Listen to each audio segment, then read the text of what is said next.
लोकसभेत ऑपरेशन सिंदूरवर चर्चा सुरू असताना श्रीनगरजवळ ऑपरेशन महादेव, पहलगाम हल्ल्यातला अतिरेकी मुसा सुलेमानीसह 2 अतिरेक्यांचा खात्मा, भारतीय सैन्याला मोठं यश.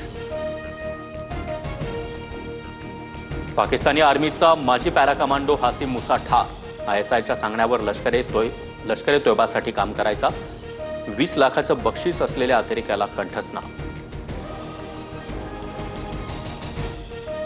काही ठिकाणी संवेदनशील वक्तव्य झाली, काही मंत्र्यांच्या चुका मान्य आहेत, तक्रार करणारे कोण, त्यांचं वागणंही लोक पाहतात.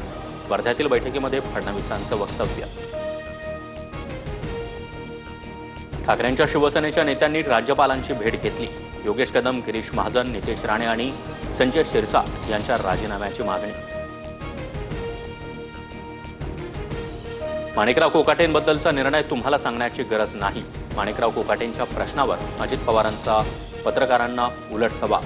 कोकाटे आणि अजित पवारांमध्ये भेट होण्याची शक्यता. पुण्यातील ड्रग्ज पार्टी प्रकरणी ससून रुग्णालयाचा प्राथमिक अहवाल पुणे पोलिसांकडे सादर. खडसेंचे जावई प्रांजल खेवलकरांनी मद्यप्राशन केल्याचा अहवाल, सूत्रांची माहिती. लाडकी बहीण योजनेच्या जाहिरातींमध्ये मोठा भ्रष्टाचार, रोहित पवारांचं ट्विट करत आरोप. जाहिरातीचं काम बोगस संस्थांना दिल्याचा रोहित पवारांचा दावा.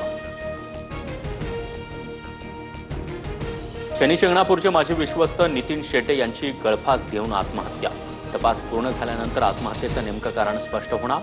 देवस्थानवर कोट्यवधींच्या घोटाळ्याचे आरोप. साकीनाका पोलिसांची म्हैसूरमध्ये मोठी कारवाई. कारखान्यामधून 400 कोटींचं एमडी ड्रग्ज जप्त. 4 आरोपींना अटक करत 188 किलो ड्रग्ज ताब्यात.